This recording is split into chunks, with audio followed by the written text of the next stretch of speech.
यो मत परिणामले दिएको सन्देश के हो? अहिलेको मत परिणामले यो चुनावले के सन्देश दिँदैछ? यसले दिएको सन्देश भनेको हिजो आफूलाई मूलधारको राजनीतिक दलहरूलाई उनीहरूको हैसियत देखायो।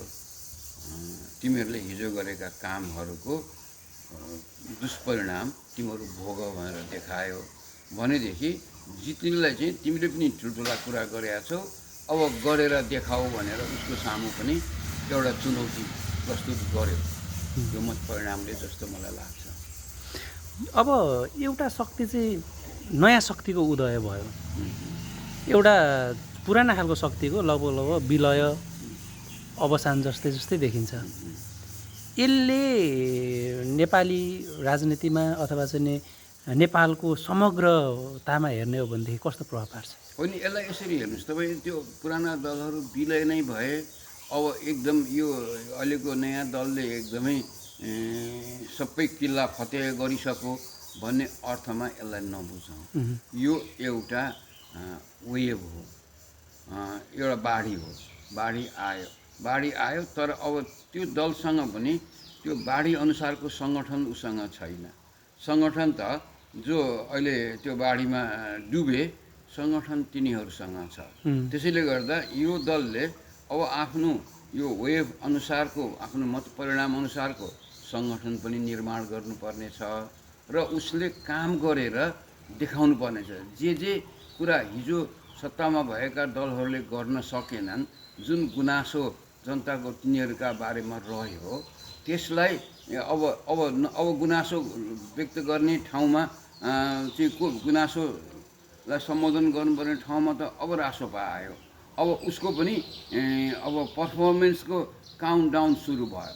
उसले अब कार्य सम्पादनमा आफूलाई कसरी सरकार कस्तो बनाउँछ, सानो ठिक्कको बनाउँछ कि एकदम सबैका स्वार्थ पुरा गर्ने भनेर हिजोका दलहरूले जस्तै आवश्यकताभन्दा ठुलो सरकार बनाउँछ कि, या त्यसै गरिकन नीतिहरू कस्ता बनाउँछ, बजेट कस्तो बनाउँछ र अनि त्यो बनाएर त्यसलाई कार्यान्वयन कसरी गर्छ।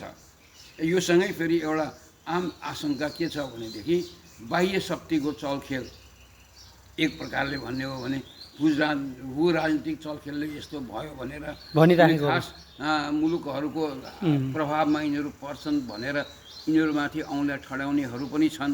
भनेपछि अब कति सन्तुलित ढङ्गले यस्ता आफ्नो विदेश नीति सञ्चालन गर्दछ, नेपालको भू राजनीतिक अवस्थालाई सही ढङ्गले पक्रिएर भारत र चीनसँगको सन्तुलित सम्बन्ध, या अनि त्यसै गरिकन ठुलो राष्ट्र अमेरिका जस्ता युरोपका मुलुकहरूसँग पनि सन्तुलित सम्बन्ध राखेर र खास गरिकन डेभलपमेन्टका मामिलामा तिनको सहयोग हामी लिन्छौँ, हामी कतै ढल्किँदैनौँ, तर यो के अरे भने सैन्य मामिलामा हामी कतै लाग्दैनौँ भन्ने ढङ्गको बाटोमा लाग्छन् लाग्दैनन्। किनभने यो त अब त्यो जनताको रडारमा पर्फर्मेन्समा कस्तो जान्छ, नीतिमा कसरी जान्छ, काम कसरी गर्छ भन्ने कुराको त एकदम चनाखो भएर मतदाताले हेरिरहेको हुन्छ नि। त्यसैले उसले अब एकदमै सबै फाँड्यो, अरू शक्तिहरू त अब उठ्नै नसक्ने गरिकन तल ढले भन्ने खालको अवस्थामा हामीले यसलाई अवस्थालाई लिन हुँदैन। उनीहरूले पनि आफ्ना गल्ती कमजोरीलाई सच्याउँछन्, उनीहरू धुलो टकटकाएर उठ्छन्, किनभने उनीहरू पनि कुनै न कुनै विचार लिएर हिँडेका छन्। अब यो पार्टीको विचार पनि मैले त लिबरल डेमोक्रेसीकै विचार हो, मूलत जे नेपाली काङ्ग्रेसको विचार हो त्यही ढङ्गको विचार यसको पनि हो। अब यसमा अब जहाँसम्म लोकप्रियतावाद हाबी भयो भन्छन्, लोकप्रियता त कसको थिएन? प्रचण्डको लोकप्रियता थिएन? भारतसँगको नाकाबन्दीका विरुद्ध कडा कदम चालेको बेलामा उनीप्रति जनताको भावना त्यसरी नै बगेको थिएन? ती पनि त्यो बेला त्यो लोकप्रियताको हावाले एउटा ठाउँमा पुगेका हुन् नि त। हो, त्यसैले कुरा के छ भने लोकप्रियताको अंश त हरेक पार्टीले हिजो पनि इन्जोय गरेका हुन्, यसमा त्यो कुरा बढी होला। तर नीतिगत सिद्धान्त त यो चाहिँ लिबरल डेमोक्रेसी, उदार लोकतन्त्रकै बाटोमा हिँडेको छ। त्यसो भए यसलाई यसो हेर्दा यसले हिजोकोले गरेन, यसले गर्छ भन्ने आधार के त?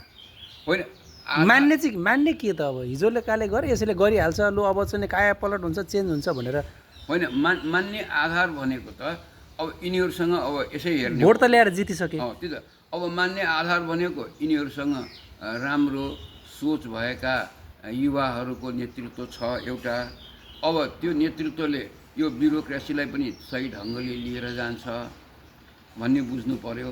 राम्रो योजना बनाउँछ र योजना बनाएर नेपालको साधन स्रोत वैदेशिक पनि साधन स्रोतहरू राम्रो नीति बनायो भने अन्य मुलुकहरूले पनि नेपालको विकासमा सहयोग गर्छन्। विकास साझेदारहरू छन्, तिनीहरूसँग पनि रिसोर्स कलेक्ट गरेर र जान्छ भन्ने आधार त मुलुकमा जे छ, कृषि नीति कस्तो बनाउने, औद्योगिक नीति कस्तो बनाउने, शिक्षा नीति कस्तो बनाउने, अनि रोजगारका अवसरहरू कसरी वृद्धि गर्ने, यी सबै कुराहरूमा मुख्यतः राज्य संयन्त्रलाई मतलब व्यक्तिगत स्वार्थका लागि वा दलगत स्वार्थको लागि दोहन नगर्ने।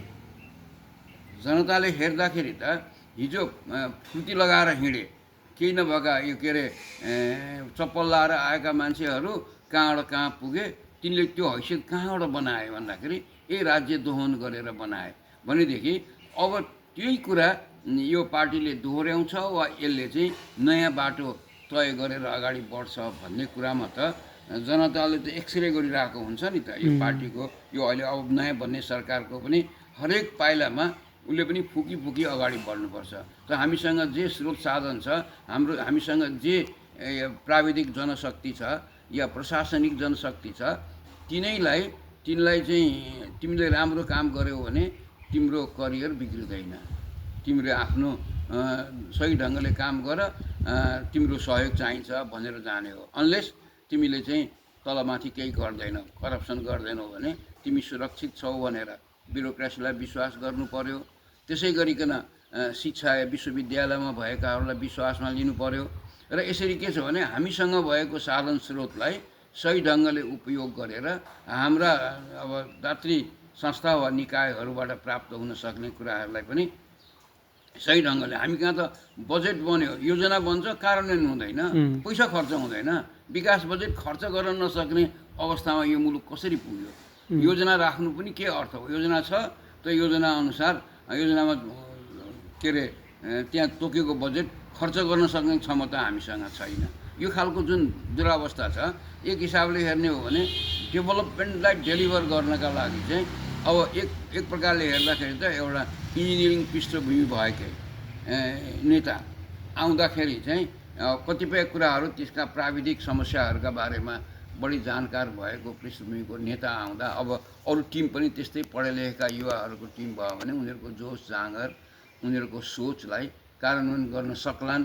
हाम्रो साधन स्रोतको सीमितताका बावजुद एकैपटक त अब जनताको अपेक्षा पुरा गर्न सकिने त छैन। जे सीमाहरू छन् ती सीमाहरूका बावजुद सही पाइला चाल्यो भनेदेखि चाहिँ जनताले अब यसले चाहिँ गर्ने भयो भनेर यो बिहानले दिउँसो जनाउँछ भने जस्तै मर्निङ सोल्जर डे भने जस्तै त्यो अवस्था ल्याउने गरिकन उसले काम गर्नुपर्छ। अब पहिलेका 2/3 नजिकका सरकारहरू पनि फुटेका अवस्था पनि छन्। बन्न खोजे, सरकार बने, नयाँ एजेन्डाहरू लिएर आए, नागरिकहरूमा चाहिँ एउटा ऊर्जा थप्ने काम पनि भएको देखिन्छ। यद्यपि ती सरकारहरू टिकेका छैनन्। अब यो 2/3 नजिकको यो सरकार पनि टिक्ला, अर्थात् पार्टी नै बलियो रहिरहला या भोलिको अहिलेकै सन्दर्भमा हेर्ने हो भनेदेखि एउटा बालन समूह छ, अर्को चाहिँ रासोपा समूह समर्थितहरू छन्। यसले के हुन सक्ला सम्भावित आगामी दिनमा? यसका एजेन्डा त छन्, नागरिकले विश्वास पनि गरे, के हुन सक्ला? होइन, यो कुरा त के हो भनेदेखि अब विगतका हाम्रा राजनीतिक पार्टी सिङ्गो त बसेका देखिँदैनन्। योभन्दा अगाडिका राजनीतिक दलहरूको इतिहास हेर्ने हो भने ती दुईवटा कुरा गर्न नसकेर अप्ठ्यारोमा परेका छन्। एउटा, पार्टी सरकार सम्बन्धलाई सही ढङ्गले व्यवस्थापन गर्न नसकेकोले। हेर्नुहोस्, 48 सालमा पनि त्यही पार्टी र सरकारको सम्बन्ध व्यवस्थापन गर्न नसकेको कारणले नेपाली काङ्ग्रेस समस्यामा पर्यो।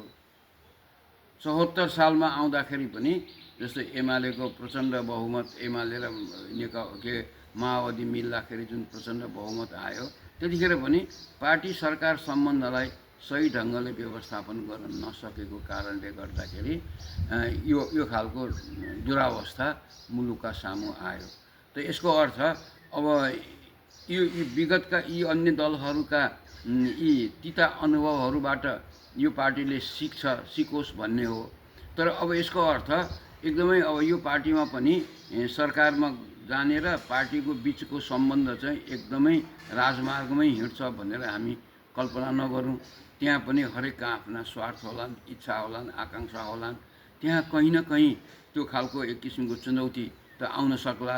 हो त त्यसमा चाहिँ विगतमा अन्य दलहरूले सरकार सञ्चालन गर्दा पार्टी सरकार सम्बन्धलाई राम्रोसँग व्यवस्थापन गर्न नसकेको हुनाले सिङ्गो पार्टीले सरकारका नीति र कार्यक्रमहरूलाई को स्वामित्व लिने, त्यसलाई कार्यान्वयन गर्नका लागि जनस्तरमा जनपरिचालन गर्ने त्यो खालको बाटोमा जान्छ जाँदैन यो पार्टी, त्यो चाहिँ त आउने दिनहरूले नै। अहिले नै यति ठुलो पार्टी छ, यो एक भएर रहँदैन भनेर हामी नकारात्मक पनि नगरौँ।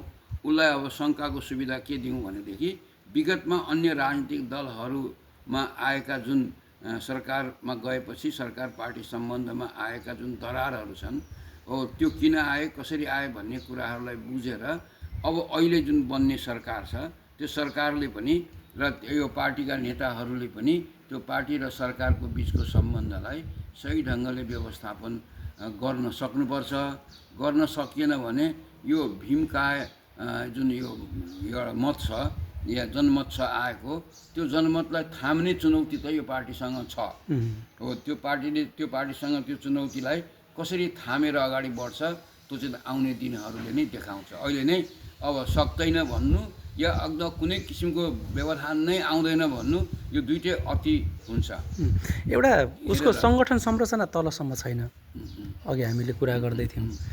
अर्को कुरा चाहिँ के छैन भन्दाखेरि उसको यो एउटा मतको जुन ट्रेन्ड छ त्यो हेर्दाखेरि सङ्गठन संरचना बेगर, कार्यकर्ता बेगरको मत हो, नागरिकले स्वतस्फूर्त दिएको मत हो।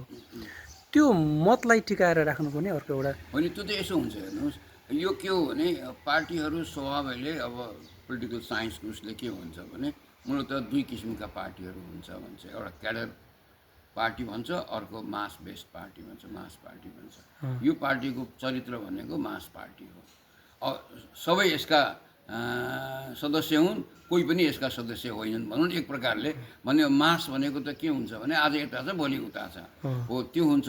नेपाली कङ्ग्रेसले एउटा टाइममा के गर्यो भने त्यो पनि मास बेस्ड पार्टी थियो, तर त्यसले क्रियाशील सदस्यहरू बनाएर त्यहाँभित्र पनि नत्र नेपाली काङ्ग्रेसमा म काङ्ग्रेस हुँ भनेपछि पुग्यो, खोइ तिम्रो सदस्यता भन्ने कुरा मतलब राख्दैन थियो। त्यो चाहिँ क्रियाशील सदस्यको मात्र सदस्यता, अदरवाइज म काङ्ग्रेस हो भने सकियो। तर कम्युनिस्ट हुनका लागि कम्युनिस्ट हो भनेदेखि त्यसको धेरै कुराहरू पार गरेर जानु पर्थ्यो। त्यो चाहिँ क्याडर बेस्ड पार्टी हो। यो मास पार्टी भएको हुनाले मास पार्टीले सबैलाई सङ्गठित गरेर जाने कुरो हुँदैन। तर पनि यसको चाहिँ एउटा बेसिक जुन संरचना त यसको छ, त्यसलाई अब समयअनुसार अहिलेको यो जुन किसिमको मताधार यसको बन्यो त्यो अनुसार त्यो आफ्नो पार्टी संरचनालाई उसले पनि नयाँ ढङ्गले परिमार्जित गरेरै जानुपर्छ। र यो फेरि मास पार्टीको प्रवृत्ति के हो भने उसले सही ढङ्गले नीतिहरू लिएर गयो, त्यो मासलाई चाहिँ चित्त बुझाउन सक्यो, त्यो मत उसको पक्षमा रहन्छ। होइन भनेदेखि अर्को निर्वाचनमा अब उसले जनतासँग आफ्नो रिपोर्ट कार्ड बुझाउनुपर्छ। त्यो रिपोर्ट कार्ड बुझाउँदाखेरि तिमीले हिजो यो कुरा भनेका थियौ, खोइ भन्दाखेरि यी काम यसरी गऱ्यौँ, यो काम यस कारणले सकेनौँ, अब देऊ त्यो बाँकी काम यसरी गर्छौँ भनेर जान सक्ने त्यो हैसियत चाहिँ यसले आफूलाई सिङ्गै राखेर त्यहाँसम्म पुग्न सक्यो भनेदेखि त्यो मास फेरि पनि त्यही रूपमा नरहला। अहिलेको विशिष्ट परिस्थितिमा त्यो एउटा केही अहिलेका आफूलाई मूलधारको हुँ भन्ने राजनीतिक दलहरूप्रतिको जुन आक्रोश र वितृष्णा हो, त्यसले उत्पन्न गरेको यो जुन सुनामी हो, भोलि यही खालको अवस्था आउने निर्वाचनमा नहुन सक्छ। भोलि नयाँ एजेन्डा, नयाँ इस्युहरू आउँछन्, ती नयाँ एजेन्डा, नयाँ इस्युहरूमा उसको परीक्षा सुरु भयो। अब विपक्षमा बस्ने दलहरू आफूलाई धुलो टकटकाएर उभिने कसरी आउँछन् भन्ने कुरा रह्यो। तर अब परीक्षामा त रासोपा छ। अब यो उत्तीर्ण हुन्छ या असफल हुन्छ त्यो उसको कार्यशैली, उसको कार्य सम्पादन उसले नीतिलाई कार्यान्वयन गर्न सक्ने उसको क्षमता र डेलिभरीमा भर पर्छ। अब यो पूर्वी पहाडी जिल्ला अथवा चाहिँ कोसीलाई हेर्ने हो भनेदेखि पहाडतिर माटोले दलहरूलाई धुलो बनायो होइन, तराईमा पनि प्रतिस्पर्धामा माटो देखियो भनेको श्रम संस्कृति पार्टी देखियो। यसरी हेर्दा यो अहिलेको यो परिस्थिति जुन यो चुनावी प्रतिस्पर्धाले भोलिको अब फेरि 84मा त स्थानीय प्रदेशको चुनाव त गर्नै छ, अब दलहरूले कसरी जानुपर्छ यी सबैलाई एनालाइसिस गर्दाखेरि चाहिँ? होइन, अब दलहरू भन्दाखेरि चाहिँ मलाई के लाग्छ भने जस्तो तपाईँले माटोको कुरा गर्नुभयो, ऊ पनि के हो भने उसले पनि त्यही हिजोको जुन व्यथिति थियो नि, जस्तो त्यतिखेर तपाईँ विचार गर्नुहोस् जुन 79को निर्वाचन हो स्थानीय तहको, त्यो त्यतिखेरका मूलधारका पार्टीहरूलाई त्यतिखेरै जनताले खतराको घन्टी बजाइसकेका थिए। त्यो धरान होस्, काठमाडौँ होस् या उहाँ के अरे धनगढी होस्, खतराको घन्टी बजाइसकेका थिए, तर त्यसलाई उनीहरूले नजरअन्दाज गरे। र अनि त्यसरी आएको मध्ये अब एउटा नेता अब मुलुककै प्रधानमन्त्री हुने ठाउँमा पुग्यो, काठमाडौँको मेयर भएकोले, अर्कोले पनि पूर्वी पहाड र पूर्वका भागहरूमा चाहिँ एउटा तरङ्ग लिएर आयो। उसको चाहिँ फेरि के हो भन्दाखेरि एकदम अर्ग्यानिक किसिमको बोलीचालीको भाषामा ठाडोपन, जो त्यो एउटा नेपालको कुनै जनजाति समुदाय विशेषमा बोल्दाखेरि पनि यसो हेर्दाखेरि अलि ठाडै बोले जस्तो सुनिने, तर अब त्यो कुनै एकदम पलिस्ड भएर एकदम डिप्लोमेटिक ढङ्गले कुरा छपाएर नबोल्ने, आफूलाई लागेको कुरा ब्ल्याङ्क ब्लुङ भन्ने, अब त्यसलाई पनि मन परायो पिपुलले। काम गर्दैछ र बोल्दाखेरि आफूलाई मनमा लागेको कुरा नलुकाइ बोल्छ, यो चाहिँ इमान्दार नेता हो। किनभने त्यो कुरा चबाएर एकदम चिप्लो घसेर बोल्ने भनेको त भित्र एउटा छ बाहिर एउटा छ, तर अब हर्क साम्पाङ भनेको भित्र जे छ बाहिर पनि त्यही छ भनेपछि त्यसलाई मन पराए जनताले। तर अब उसको चाहिँ के हो भन्दाखेरि ऊ त वान म्यान आर्मी भयो, उसले चाहिँ त्यो ढङ्गले नेसन वाइड जान कोसिस त गरे। ऊ त कहाँ उहाँसम्म बुटवलसम्म पुग्यो हुन् क्यारे, उनी कहाँ उम्मेदवार त धेरै ठाउँमा दिए, तर उनको त्यो एजेन्डा, उनको ती कुराहरू त्यहाँसम्म पुगेन। जहाँसम्म पुग्यो त्यो पुगेकोमा उसले राम्रै भनौँ न, एक हिसाबले भन्यो भने यसैपालि चुनावकै मुखमा खुलेको पार्टीले अब राष्ट्रिय पार्टी बन्ने बाटोमा यो लाग्यो। त्यो देख्छु, त्यो उनको चाहिँ त्यो अर्ग्यानिक खालको जुन एउटा प्राङ्गारिक खालको जुन उनको हो। अन्त्यमा यो उत्साहले अबको 5 वर्षमा के गर्न सक्ला हामीले? उत्साहको म भन्ने गर्छु के अन्त्यमा उत्साह के हो भने उत्साहको जुन यो भेल छ उठेको छ, यसले अब आउने नेतृत्वले अहिले सरकारले राम्रो डेलिभर गर्न सकेन भने यो उत्साहको भेल निराशाको भेलमा रूपान्तरण हुन्छ। हो, यो कुरालाई चाहिँ जहिले पनि गर्नुपर्ने के हो त? त्यसो गर्नुपर्ने त मैले अघि भनिसकेँ, गर्नुपर्ने भनेको त जनताको मनोभावनालाई बुझेर, नारी छामेर भन्छ नि, जनताको नारी छामेर मुलुकको साधन स्रोतलाई ध्यानमा राखेर गर्न सकिने योजनाहरू बनाउने, योजनाहरूलाई इमान्दारीपूर्वक लागू गर्ने, सही नीतिहरू बनाउने, सन्तुलित राष्ट्रिय आन्तरिक नीति पनि विदेश नीति पनि सन्तुलित बनाउने र त्यसलाई कार्यान्वयन गर्ने हो। जसले गर्दा जनतालाई के लागोस् भने साँच्चै यो पार्टी यो सरकार चाहिँ सही बाटोमा हिँड्दैछ। अब मुलुककै साधन स्रोत कम छ, अरू केही कुरा कम भएको हुनाले यसले अपेक्षा गरे अनुसार गर्न सकेन, तर यसको प्रयास इमान्दार छ भन्ने खालको त्यो सन्देश चाहिँ उसको व्यवहारले, कामले दिन सक्नुपर्छ, नत्र जनताको सपना टुट्छ।